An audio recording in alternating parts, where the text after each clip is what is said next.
All right, Steve the Book Guy here again, and I'm listening to the AI. Still, I'm being consistent. This is day 2 of video 2, and yay me! But today is Long COVID Awareness Day, and I figured that would be a really good topic to talk about because one of the main reasons why the last video we talked about, why I'm Steve the Book Guy because I love books. But the real catalyst, of course, was the COVID pandemic, my wife's disability, and just how I've had to play the chessboard since the world, in a very real way, changed. And at the start of this whole thing, and it's still ongoing. And so let's talk about that. Let's just jump right in. Like I said, today is Long COVID Awareness Day. I thought long and hard how to approach this because there's so many different audiences for this. There's people that when I say long COVID, folks have no idea what I'm talking about, right? There's some folks that are dealing with this that when I say that phrase, it's their everyday existence. And then, and there's shades of gray in between. So in this video, just know that everything that I'm saying can be substantiated. If you have questions and you want to send me I'll send you the studies and all of that, but I'm going to try to keep it way up here surface level. Just to appeal to as many people as I can. Because I acknowledge that, to me, it's like an everyday thing. And I've been, neck deep in this since the beginning. And some folks are just coming back around, realizing it's a problem. And some folks are still completely unaware. So let's talk about that too. But long COVID is the effects of getting acute COVID and then, the symptoms and different symptoms can show up, and a lot of symptoms don't necessarily go away. You'll see fatigue, you'll see heart issues, you'll see strokes. It's a vascular disease. It can affect more things than what a lot of folks might think. There's a lot of, the brain fog is real bad. And when I say brain fog, people who deal with it kind of get mad at me because they say fog does not adequately describe. Some folks end up with either ME/CFS or ME/CFS-like symptoms, which is what my wife deals with, which is, lots of issues, brain sensitivity issues, post-exertional malaise issues, and all of these things. And that's what today is about. It's being aware that these problems exist. And there's a lot of people that are dealing with these problems, some knowingly, some not so knowingly, that really need help. And that's kind of probably what I want to focus on. Not necessarily how this whole situation's impacted my life, but I really honestly just want to make people aware that this is still a problem. We still have data. We're still losing about 1,000 people a week. And there's many studies, thousands of studies, tens of thousands of studies that point to COVID reinfection being a huge problem. And the more you get COVID, vaccinated or unvaccinated, though it's better to be vaccinated than not, it can still end up poorly. And then over time, it can really, really end up poorly. They did a really huge study out of WashU, which is, if you're from St. Louis and you're watching this, I'm from St. Louis, is right down the road, one of our best colleges here. They did a huge study showing the impact of what repeat infections look like over time. And then, your statistical odds of developing one of the many issues that fall under the umbrella of long COVID, which is kind of an umbrella term. There's a lot of different individual things that you can deal with or that could come up. So, I'm a big believer of the precautionary principle, and with my wife already being disabled, we have, as a family, decided to take COVID seriously. We've kind of been in this soft lockdown scenario for many, many years. We actually had a news organization, the Associated Press, come out with a photographer, and we did a whole thing, and it was really, really neat. But to have that sort of acknowledgement, but it also kind of underlies why this. Sorry, I got distracted. My wife came out of the door. I wasn't expecting her to. Messed up my train of thought. No, it's okay, baby. But we're not going to cut. We're not going to edit because the AI guy said just cut it. Just do it raw. Do it authentic. This is what authentic looks like.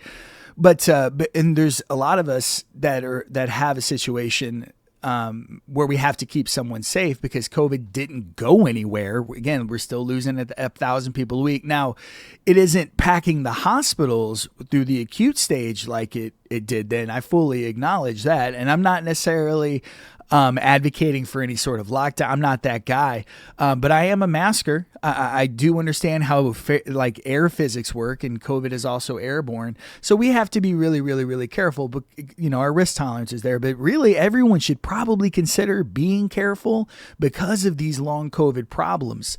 It's kind of one of those scenarios where if you can keep your infection level, your count, I always think of like imaginary numbers above people's head. You want to keep that number as low as you reasonably can based on whatever your context is. And I acknowledge that it's not always easy.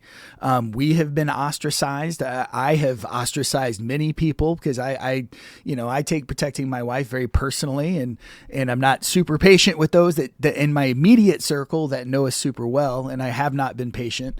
Burned a lot of bridges there. I can't necessarily say I'm super upset about that, but my wife's like, but I acknowledge that it's hard. I acknowledge that there's a lot of misinformation and disinformation. I mean, look who we have as our health secretary now.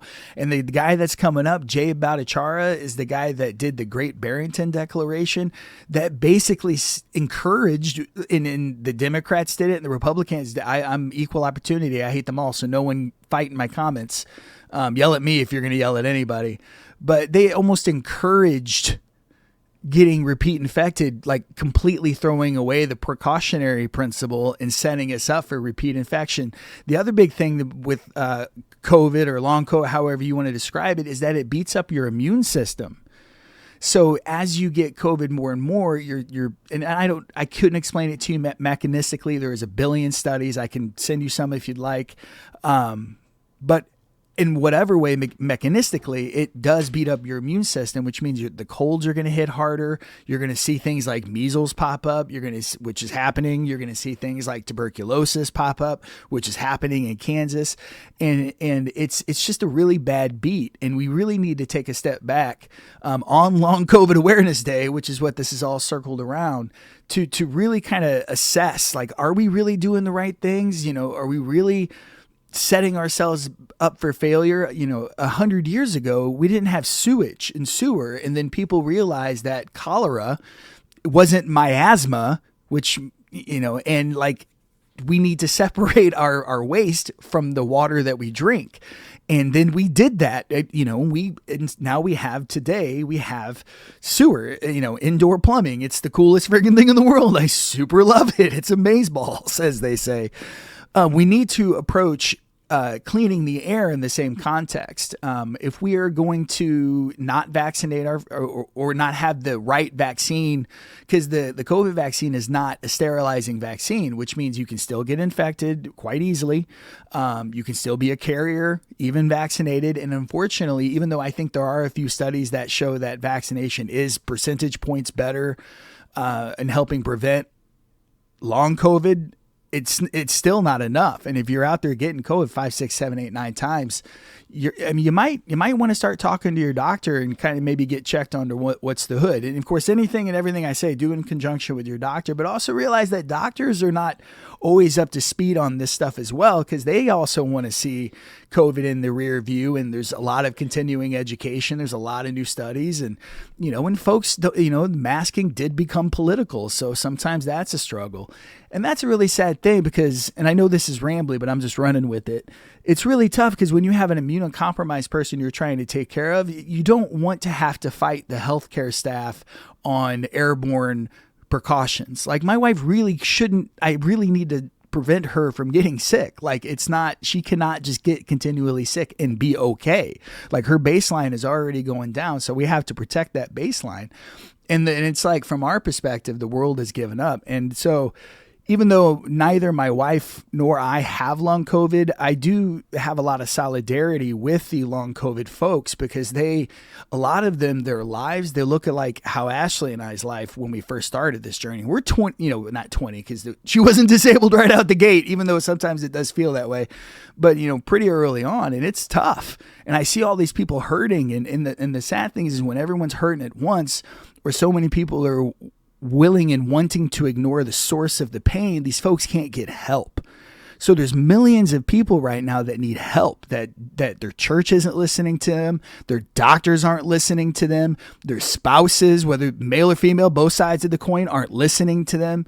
And it's causing significant problems. And I'm sure, I mean, if we were to be honest, you know, I know a lot of folks chalk things up to age and different things like that. But we didn't all used to get this sick all the time.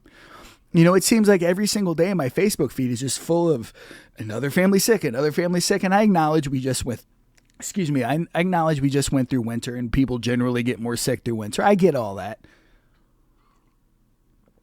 But man, it really does seem like it's getting worse. So, that's what it's not over. It's different. You know, we're not necessarily, and that's the thing, the takeaway. If you've gotten this far and you've listened to this rambly thing, just really, really, really, really, really try to not get COVID as many times as you reasonably can, all things considered. That's all that matters. We need to figure out exactly what is causing this thing, how it's happening, and how we can stop it. And more importantly, how can we reverse the damage and support the people that are being left behind? And you guys also realize that it isn't, to me at least, because math, to me it's an existential crisis. It's a very, very, very slow moving existential crisis, because as more people get infected, continually, because we're still doing hundreds of thousands of cases every single week, every single day. It might be week. I'll have to check. Mike Hoger, if you follow me on Twitter, this is to the audience, like follow me on Twitter. All of this data is here. I follow really amazing data scientists, like really, really qualified, super awesome people.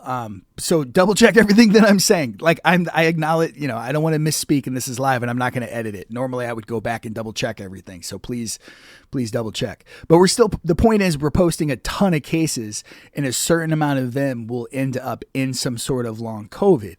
And it's just a game of attrition. And if you've ever gamed a day in your life, losing by attrition sucks so hard. In a video game though, or in a card game, when you're playing against that blue-white control player, you can just scoop and move on to the next game. You don't have to play 60 turns where this guy's just snickering at you every... I used to play blue-white too, so I've done this to people, so I guess I can't be too judgy. If you're a Magic the Gathering player, that would have made complete and total sense to you. If you don't play Magic, that would have not made any sense, and I'm not going to explain it. Sorry, some references, I guess, are just for some. Nerd. I am a nerd. But anyway, Long COVID Awareness Day, I just wanted to get on and say something about it. It's a big deal. It's going to become more and more of a problem as people realize more and more of what's happened. We really do need to look at adding clean air systems to our schools, maybe possibly mandating mask and front-facing healthcare when you're dealing with patients, and things like that. Just common sense things that we should probably already be doing.